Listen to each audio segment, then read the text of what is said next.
अस्सलाम वालेकुम नाज़रीन, आपके मेज़बान तैयबा अवान आपकी खिदमत में हाजिर है और आप देख रहे हैं नया दौर टीवी।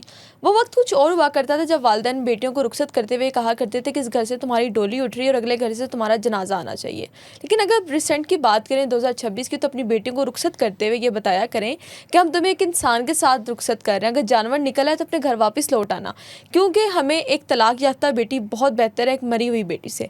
अभी रिसेंटली आपने देखा कि पिंडी में लाल कुर्ती के इलाके में क्या हुआ कि प्रोफेसर साहब ने अपने वालिद और मुलाजमा के साथ मिलकर अपनी बीवी को कत्ल करके उसको वॉशरूम में बंद कर दिया, हाथ बांधे, मुंह में रुमाल डाल के रखा। हम किस ज़माने में जी रहे हैं जहाँ पर हम लोग ये कहते हैं कि औरत, अक्सर मैंने मर्दों को कहते हुए सुना है कि औरत की गलती है, तलाक होती है तो औरत की गलती है, औरत पर तशद्दुद होता है तो औरत की गलती है, हर चीज़ पर औरत को ब्लेम तो ज़रूर किया जाता है। तो क्या कत्ल करना आप लोगों के लिए बहुत आसान है कि अगर औरत की ज़ुबान चल रही है, ये औरत आपके आगे खड़ी हो गई है, ये आपसे बहस कर रही है, तो उसको आप कत्ल कर दें? अब पता नहीं ये वाक़या कैसे पेश आया। हमारे साथ सीनियर एडवोकेट नासिर चौहान साहब मौजूद हैं, इनसे बात करते हैं कि ये इस केस को किस तरह देखते हैं कि जो अभी हिना जावेद के साथ पिंडी लाल कुर्ती में वाक़या पेश आया। क्या इस तरह के कई केसेस हमें आगे भी इन फ्यूचर देखने को मिलेंगे या इनकी रोकथाम किसी तरह की जा सकती है? अस्सलाम वालेकुम। वालेकुम अस्सलाम, बहुत शुक्रिया सर, कैसे हैं आप? अल्हम्दुलिल्लाह मैं। सर, हिना जावेद के बारे में आपने सुना कि पिंडी लाल कुर्ती के इलाके में एक प्रोफेसर साहब ने अपने मुलाजिम और वालिद साहब के साथ मिलकर अपनी बीवी को कत्ल किया। पिक्चर्स आपने देखी कि अभी 9 माह सिर्फ शादी को हुए थे और 9 माह में एक नई नवेली दुल्हन कहलाई जाती है, ये उसको कत्ल कर देना, फिर वॉशरूम में बंद करना और फैमिली में फ़ोन कर देना कि इसने सुसाइड कर लिया है। इस केस को आपने किस नज़र से देखा है अभी तक? मैं इसमें थोड़ी सी बैकग्राउंड जो है वो आपके सामने रखता हूँ। बेसिकली ये जो पर्सन है जिसको फैसल जिसका नाम है, ये ऑलरेडी भी मैरिड था और वहाँ से भी इसकी डिवोर्स हुई और वहाँ पे भी इस तरह के ही हालात थे कि ये उस बीवी के ऊपर भी तशद्दुद करता था, जुल्म करता था और बहुत सारी चीज़ें ऐसी थी जो कि इससे मंसूब हैं और वो अब साबित भी हो गई हैं।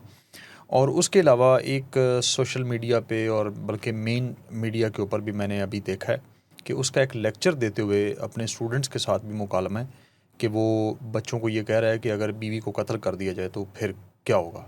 ये वही आपने देखी है प्रोफेसर साहब जिसने ये कह रहे थे कि बीवी को कत्ल कर दिया जाए, बीवी को कत्ल कर दिया जाए तो वो आगे से बच्चे आर्गूमेंट्स कर रहे हैं कि बच्चे क्यों कत्ल कर देना चाहिए। तो वो कहता है कि अगर उसका कोई उसके अफेयर्स हों या कोई ऐसी चीज़ हो तो उसको कत्ल कर देना चाहिए। तो खैर ये एक जहनीत ये तो है। इस्लाम में भी कहा गया है कि अगर आपकी बीवी के अफेयर्स निकल आते हैं, वो अगर आपकी बात में नहीं आ रही, आपकी बात नहीं सुन रही, तो आप उसको तलाक दे दें। तलाक दे दें। आपके पास जो है वो मुकम्मल एक आज़ादी है तलाक का, आपके पास कानून में, आपके इस्लाम में उसका राइट है। लेकिन आप ये कह देना कि जी मैं उसको जो है वो इस वजह से ऑनर किलिंग का अगर मैं आपसे बात करूं तो आपने देखा होगा 2021 में 478 ख़वातीन को जो है वो इज़्ज़त के लिए जो है वो हद कि हमारी इज़्ज़त का जनाजा निकल गया, जैसे हमारे माशरे में तो गैरत के नाम के ऊपर जो है ऑनर किलिंग उनकी की गई। ये आगे जो है ये नंबर बढ़ता जाता है। फिर ये 2022 में 316 हो जाता है, 2023 में ये 226 हो जाता है, 2024 में 405 पे चला जाता है और 2025 में ये 470 पे चला जाता है। और 2026 की क्या? 2026 जो है वो क्योंकि अभी कंक्लूड नहीं हुआ तो ये कंक्लूजन जो है इसका रेशो जो है वो निकलती है साल के एंड में, दिसंबर के महीने में निकाली जाती है। तो इस साल जो है वो इसकी रेशो बड़ी होगी।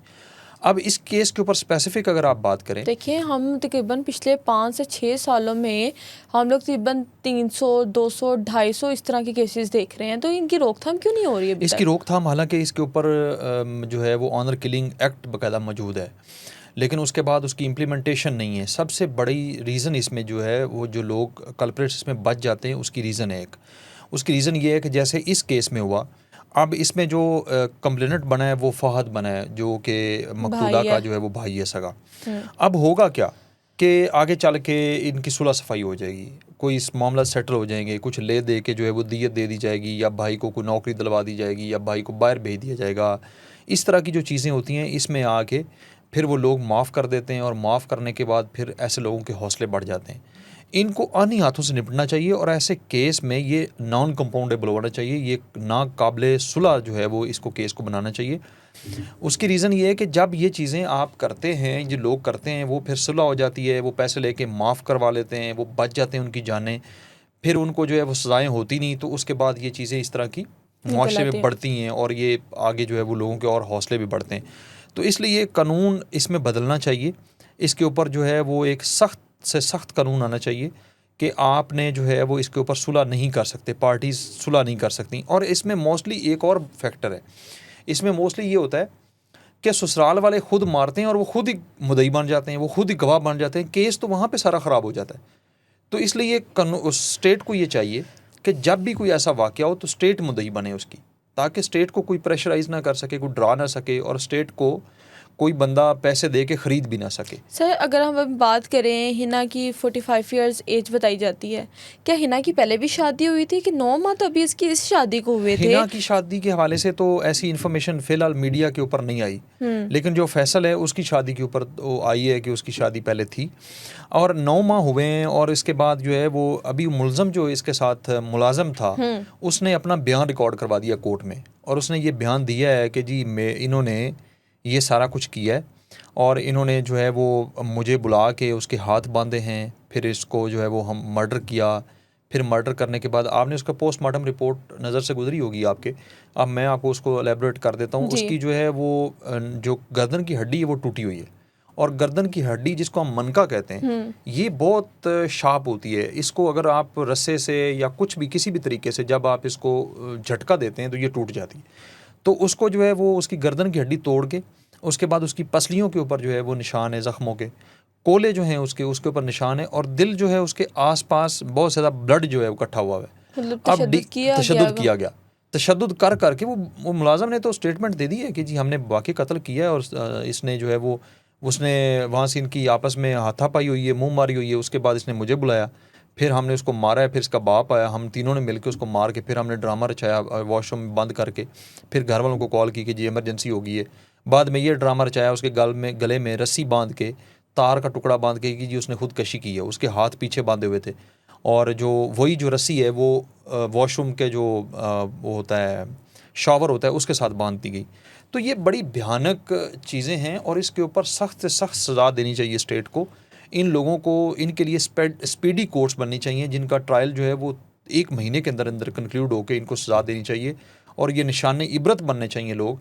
ये बहुत बड़ा जुल्म है कि आप किसी की बेटी, किसी की बहन और किसी की जो है वो एक वो जिगर का टुकड़ा आप लेके आते हैं, फिर उसके साथ इतना जुल्म करके आप उसको जो है वो इस तरह तशद्दुद करके, तशद्दुद लाश, और आप इतना जुल्म करें, ये मेरा ख्याल है एज ए सोसाइटी हमें इसको कंडेम करना चाहिए और सर इसके खिलाफ देखिए आवाज़ कि उठानी चाहिए हर प्लेटफॉर्म पे। इन्होंने वॉशरूम के शावर के साथ एक लड़की का चाहे जितना भी वज़न है कम से कम वो 40 से 45 किलो की तो होगी ही ना, और वो शावर के साथ सुसाइड कैसे कर सकती है, हाथ पीछे कैसे बंद करेगी, ये सब चीज़ें भी देखने के बावजूद जब पता चलता है कि अभी प्रोफेसर ने या उसके वालिद और मुलाजिम ने मिलकर कत्ल किया है, तो 3 रोज़ा जो अभी कहा गया कि इसको रिमांड पर रखा गया, इसमें कितनी सदाकत है? क्या वाकई वो गिरफ़्तार हो चुके हैं या मज़ीद? गिरफ्तार हो चुके हैं, हो चुके हैं। उनका 3 रोज़ा रिमांड भी हुआ है, उनका रिमांड कल ख़त्म होगा। उसके बाद दोबारा उनको कोर्ट में पेश किया जाएगा। तफ्तीशी जो भी उसने जितने भी थे एविडेंस थे उसकी कलेक्शन की है।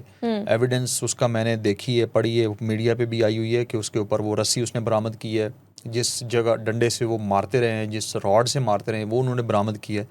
उसके अलावा जो है वो ब्लड सैंपल जो है वहाँ से लेके उसके बाकायदा तौर पे PFS से जो लेबॉर्ट्री है हमारी उसको भेज दिए गए। और हमारी लेबॉर्ट्री के बारे में मैं आपको एक चीज़ बताऊं कि ये बड़ी ऑथेंटिक लेबॉर्ट्री है, ये दुनिया में दूसरी बड़ी लेबॉर्ट्री है। ये शहबाज शरीफ की गवर्नमेंट में ये हमें जर्मनी ने गिफ्ट की थी, और ये ठोकर न्याज बेग पे है, और ये होम डिपार्टमेंट के अंडर चलती है, और यहाँ पे मुकम्मल तौर पे मेरिट और इंसाफ होता है। उसकी रिपोर्ट जो भी होगी वो बड़ी ऑथेंटिक होगी, और उस रिपोर्ट में कोई भी झूठ नहीं शामिल किया जा सकता। तो इसलिए जो है वो उसका रिमांड कल ख़त्म होगा, मज़ीद उसका जिस्मानी रिमांड दिया जाएगा। इससे पहले क्या इसने तशद्दुद नहीं किया होगा? इससे पहले क्या हिना पे ये नहीं करता होगा? फैमिली को क्या हिना ने नहीं बताया होगा? इसमें गलती किसकी आप समझते हैं? देखें, जिसमें जैसे आपने अपने इंट्रो में कहा ना कि हम मशरकी जो है वो रवायात के लोग हैं, हम अपनी बेटियों को ये समझा के भेजते हैं कि आपने अपने घर को बसाना है, आपने अपने ससुराल को साथ लेके चलना है, आपने अपने हस्बैंड की अतात करनी है, आपने ये करना है वो करना है। तो वो बच्ची भी इसी तरह की ही जो है वो उस चीज़ें फ़ेस की। अच्छा सर, नासिर चौहान साहब मुझे ये बताइएगा कि अब हमें इस तरह के केसेस को किस तरह जो है वो लेकर चलना चाहिए, किस तरह इन केसेस में जो है वो कमी आ सकती है ताकि इस तरह की ख़वातीन जो हैं उनकी लाशें वाशरूम से बरामद ना हो, उनकी लाशें जो हैं वो नहरों से, गंदे नालों से ना मिलें। हमें क्या करना चाहिए? स्टेट को क्या करना चाहिए इससे रिलेटेड? स्टेट को सबसे पहले ये पेरेंट्स की ज़िम्मेदारी है। पेरेंट्स की ज़िम्मेदारी क्या है कि वो ये चीज़ करने से पहले कहीं पे भी आप जब बेटी का रिश्ता देते, मैं स्पेशली ये पैगाम जो है वो वालिदैन के लिए, जब आप बेटी का रिश्ता करते हैं तो पूरी तरह से छानबीन करें, पूरी तरह से जो है वो उस लड़के को भी आप चेक करें, उस फैमिली को भी चेक करें, उसके आसपास जितने भी लोग हैं वहाँ से भी चेक करें। फिर जो है वो उसको आप अल्लाह के ऊपर छोड़ दें। देखें, आप 100% तो नहीं कर सकते, लेकिन जितनी आप एफर्ट कर सकते हैं वो अपनी करें। एक कोई भी ऐसा आपको चीज़ मिलती है तो मेरा ख्याल है वहाँ से आपको अवॉइड करना चाहिए, चाहे वो जितना भी बड़ा जो है वो पैसे वाला है, वो हसब नसब वाला है। लेकिन ये कि चीज़ें अगर आपको लगता है कि वो चीज़ें आपको समझ नहीं आती तो आपको बेटी का वहाँ पर रिश्ता नहीं करना चाहिए। अब ये ज़िम्मेदारी है पेरेंट्स की। उसके बाद ज़िम्मेदारी शुरू होती है स्टेट की। तो स्टेट की ज़िम्मेदारी ये है कि इसके ऊपर सख्त कानून जो है वो इसमें अमेंडमेंट की जाए। ऑनर किलिंग का जो एक्ट है उसके ऊपर अमेंडमेंट करके इसको सख्त से सख्त सज़ा दिलवाई जाए, और इसमें अमेंडमेंट करके ये लाजमी तौर पे अमेंड किया जाए कि जब भी इस तरह का कोई वक़ूआ हो तो एक तो उसको स्पीडी कोर्ट्स में लेके जाया जाए ताकि उसका ट्रायल जो है वो, और दूसरा जैसे मैंने प्रपोज़ल दिया कि इसमें आपको स्टेट को जो है वो मुद्दई बनना चाहिए। मुद्दई जो है इसमें कोई प्राइवेट बंदा नहीं होना चाहिए ताकि कल कलां कोई बंदा भी जो है वो सुलहनामे की तरफ ना चला जाए। और उसके अलावा जो है हमारी ये भी ज़िम्मेदारी है कि हम अपने आसपास इतने हम बेहिस ना हो जाएं कि हम चीज़ों को बॉदर ही नहीं करते। अब देखें जो पोश एरियाज़ हैं वहाँ पे ये सबसे ज़्यादा कबाहतें ये होती हैं कि वहाँ पे चीज़ों का पता ही नहीं चलता। 2-2 महीने, महीना, 10 दिन, हफ़्ता जो है वो लाश पड़ी रहती है, उसके बाद पता चलता है कि जी फ़लाँ ने फ़लाँ को मार दिया। तो इसके ऊपर जो है वो being a nation as a whole हमें जो है वो ये काम करने की ज़रूरत है, देखने की ज़रूरत है और उसको विटनेस करने की ज़रूरत है, और उसमें जितनी भी इस्लाह के पहलू जो है वो हम कर सकते हैं। और उसमें एक पैगाम जो मैं मियाँ बीवी के लिए स्पेशली कहूँगा कि आप एक दूसरे को बर्दाश्त करना सीखें, आप एक दूसरे को अंडरस्टैंड करना सीखें। देखें, मर्द जो है वो बाहर काम करता है, उसकी फ्रस्ट्रेशन का लेवल और होता है, उसकी टेंशन का लेवल और होता है। ख़ातून जो है वो घर में काम करती है, उसकी टेंशन का लेवल और होता है। तो आप एक दूसरे के साथ इस्लाह एक दूसरे की करें, सुलह-जुही करें और एक दूसरे को अंडरस्टैंड करके चलें। ये चीज़ें तब वर्स्ट होती हैं जब आप एक दूसरे को अंडरस्टैंड नहीं करते और आप ब्लेम गेम करते हैं कि जी वो गलत है, वो गलत है। तो यहाँ पे आके चीज़ें जो हैं वो ख़राब हो जाती हैं, और फिर जो है वो ये चीज़ें, इसी चीज़ का नतीजा ये जो आज हम बैठ के जो है डिस्कशन हिना के केस की कर रहे हैं, इसके पीछे भी जब आप जाएंगे तो इसके मुहरकात यही होंगे कि एक दूसरे को अंडरस्टैंड हम नहीं करते, being a husband and wife नहीं करते, तो वहाँ पे फिर जो है चीज़ें वो इतनी दराड़ आ जाती है, चीज़ें इतनी दूर चली जाती हैं कि वो फिर उसके वापसी का रास्ता नहीं बचता। बहुत शुक्रिया आपका। जी व्यूअर्स, हमारे साथ सीनियर एडवोकेट नासिर चौहान साहब मौजूद थे। हिना जावेद केस के बारे में इससे बात की और आपने देखा 2021 से लेकर 2026 तक कितनी ऐसी ख़वातीन हैं जो इसी तरह ससुरालियों के हाथों, शोहर के हाथों तशद्दुद का निशाना बनी और बाद में उनको कत्ल कर दिया गया।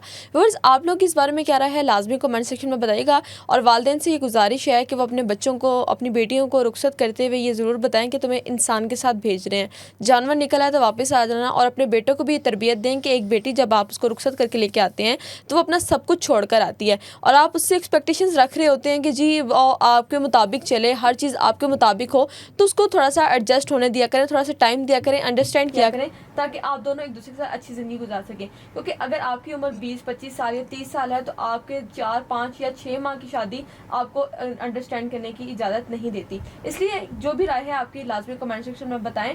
मुझे दें इजाज़त, मिलते हैं किसी नए प्रोग्राम में, तब तक के लिए अल्लाह हाफ़िज़।